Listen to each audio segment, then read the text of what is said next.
প্রধানমন্ত্রী শেখ হাসিনার পতন হয়েছে বলা হলেও এবারে বের হলো অন্তরালের ঘটনা। বিপ্লবী সরকার গঠনই ছিল তাদের মূল লক্ষ্য।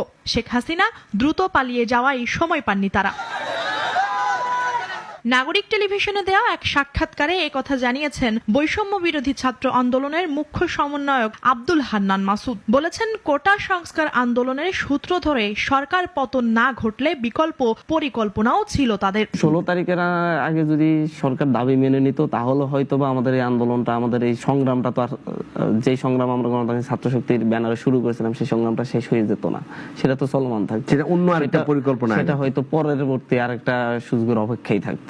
হান্নান মাসুদ জানান, গত 15 বছর ধরেই সরকার পতন ঘটানোর পরিকল্পনা ছিল তাদের। সেই লক্ষ্যে চানখারপুলে একটি বাসায় একসঙ্গে থাকতেন তারা। আমাদের একটা প্ল্যানিং ছিল, 10-15 বছরের একটা প্ল্যানিং আমরা হাতে রেখে কাজ করেছিলাম যে হচ্ছে বাংলাদেশের প্রতিটি শিক্ষা প্রতিষ্ঠানের শিক্ষার্থীরা একটা জায়গায় ঐক্যবদ্ধ হবে, ছাত্র জনতার মেলবন্ধনের জন্য কাজ করবে, ছাত্রদের অধিকার নিয়ে কথা বলবে, যেখানে রাষ্ট্রীয় যে কোনো ক্রাইসিসে তারাই প্রতিবাদ করবে, একটা বড় ধরনের মুভমেন্ট তৈরি করার জন্য।